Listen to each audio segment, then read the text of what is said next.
किसी ने क्या खूब कहा है, अगर आप अपना भविष्य बदलना चाहते हो तो अपनी आदतों को बदलो, क्योंकि बदली हुई आदतें आपका भविष्य बदल सकती हैं।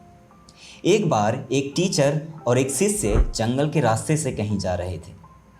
दोनों रास्ते में चल ही रहे थे कि अचानक टीचर की नज़र एक छोटे से पौधे पर पड़ी। पौधा बिल्कुल नया नया उगा था, पत्ते भी हरे भरे थे।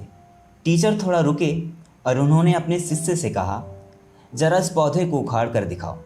शिष्य ने बिना सोचे कहा, यह तो बहुत आसान है। फिर उसने हाथ लगाया और एक झटके में उस पौधे को उखाड़ लिया। टीचर ने मुस्कुराते हुए सिर हिला दिया और फिर से दोनों आगे बढ़ने लगे। थोड़ी देर चलने के बाद टीचर को एक दूसरा पौधा दिखा जो पहले वाले पौधे से थोड़ा बड़ा था। टीचर ने फिर से शिष्य से कहा, इसे भी उखाड़ लो। इस बार शिष्य को थोड़ा जोर लगाना पड़ा, लेकिन कुछ ही मिनट में उसने उसे भी उखाड़ लिया। टीचर ने फिर से सर हिला दिया और दोनों फिर से आगे चल पड़े। कुछ देर जाने के बाद टीचर को एक और बड़ा पौधा दिखा जिसकी मोटी जड़ें जमीन में घुसी हुई थी। टीचर ने मुस्कुराते हुए शिष्य से कहा, इसे भी उखाड़ लो। शिष्य को इस बार अच्छी खासी मेहनत करनी पड़ी। पहले तो उसने हाथ से कोशिश की, फिर पैरों का सहारा लिया। उसे थोड़ा पसीना भी आ गया, लेकिन काफ़ी मेहनत के बाद उसने इस वाले पौधे को भी उखाड़ ही लिया। शिष्य ने सोचा कि अब तो टीचर खुशी हो जाएंगे, लेकिन टीचर चुपचाप आगे बढ़ गए। शिष्य भी उनके पीछे पीछे चल पड़ा। कुछ ही दूर पर एक बड़ा सा पेड़ दिखाई दिया। वो मजबूत जड़ों वाला पेड़ था। उसकी जड़ें गहरी जमीन में घुसी हुई थी। टीचर ने थोड़ा रुककर शिष्य से कहा, इसे भी उखाड़ लो। अब शिष्य हैरान हो गया। उसने टीचर की ओर देखा और बोला, आप यह क्या कह रहे हो? मैं इतना बड़ा पेड़ कैसे उखाड़ सकता हूँ? इसमें तो पूरा दिन निकल जाएगा और शायद फिर भी यह पेड़ नहीं हिलेगा। यह सुनकर टीचर जोर से हंसा और कहा, यही तो मैं आज तुझे सिखाने लाया था। यह पेड़ एक दिन में इतना बड़ा नहीं बना। जब यह एक छोटा सा पौधा था तब इसे आसानी से उखाड़ सकते थे, लेकिन जितना समय बीतता गया इसकी जड़ें उतनी ही गहरी होती गईं और अब इसे उखाड़ना लगभग नामुमकिन है। शिष्य थोड़ा सोच में पड़ गया। उसकी समझ में आ रहा था कि टीचर बस पेड़ के बारे में नहीं बोल रहे थे, कुछ और गहरी बात समझा रहे थे।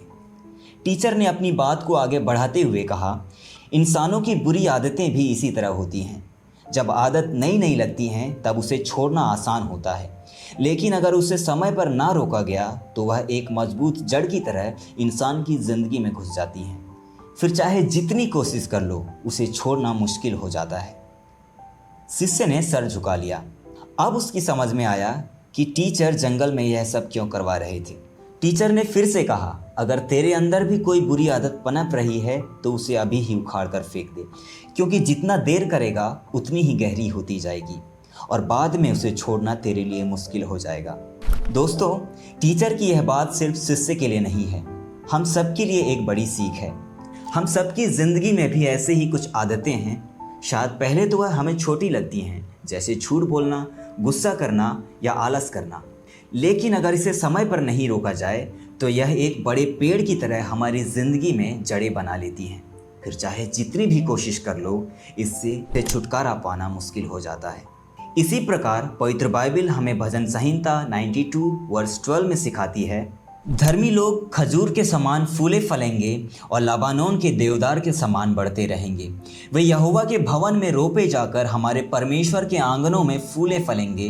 वे पुराने होने पर भी फलते रहेंगे और रस भरे और लहलहाते रहेंगे, जिससे यह प्रकट हो कि यहोवा सच्चा है, वह मेरी चट्टान है और उसमें कुटिलता कुछ भी नहीं।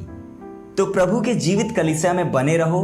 पवित्र आत्मा हमें प्रभु के दास पास्टर हरीश जी के द्वारा सिखाता है और उन वचनों को सुनकर जब हम उन्हें अपने जीवन में लागू करेंगे तो हम खजूर के पेड़ के समान फूलेंगे और फलेंगे। हालेलुया! एक बार जोर से तारीफ करेंगे, जोर से और जोर से। तो क्या सीखा आज किड्स के? क्या सीखा हमने? क्या सीखा? जो छोटी छोटी आते हैं, कई बार जब बच्चा कुछ गलत कर देता है तो हम नजरअंदाज कर देते हैं ना, हम बोल देते हैं कोई बात नहीं, बच्चा ही तो है। आज छोटा चोरी किया, आज छोटा गलत चीज बोल दिया, झूठ बोला, बोलते अरे बच्चा ही तो है। बट जब हम उसको करेक्ट नहीं करते, धीरे धीरे करके, आज स्कूल से एक रबर छोटा सा चुरा के लेके आया, मम्मा ने बोला अरे कोई बात नहीं, छोटा ही तो है। बट धीरे धीरे करके वो रबर कब किसी और चीज में बदल जाता है पता नहीं चलता है। और जब आप प्रभु के भवन में बने रहते हैं, जैसे भजन संहिता 92 में क्या लिखा है, प्रभु के भवन में बने रहते हैं, जब हम रोपे जाते हैं, पवित्र आत्मा हमें मदद करता है। जैसे आप अपने बच्चों को संडे स्कूल भेजते हैं, हम उनको, जैसे मैंने बोला, सिर्फ बाइबल के टीचिंग्स ही नहीं, मॉरल शिक्षाएं दी जाती हैं। क्यों चोरी नहीं करना चाहिए, क्यों झूठ नहीं बोलना चाहिए, क्यों व्यभिचार नहीं करना चाहिए, क्यों पवित्रताई में रहना चाहिए। और ऐसी आदतें अगर किसी बच्चे में हैं तो उसको कैसे डील करना है, उसको कैसे अपने जीवन से बाहर निकालना है, उनको प्रॉपर काउंसलिंग उनको समझाया जाता है। और धीरे धीरे करके वो एक व्यक्ति बन के वो चेंज हो जाते हैं। और कैसे बन जाते हैं, वो बड़े पेड़ के समान हो जाते हैं, फिर उनको हिलाना मुश्किल हो जाता है। बट परमेश्वर के आंगनों में क्या करना है, परमेश्वर के आंगनों में क्या करना है, परमेश्वर के भवन में रोपे जाकर परमेश्वर के आंगनों में हम फलते और फूलते हैं। सो आज से डिसीजन लीजिए कि मैं अपने बच्चे को परमेश्वर के भवन में रोपूंगा।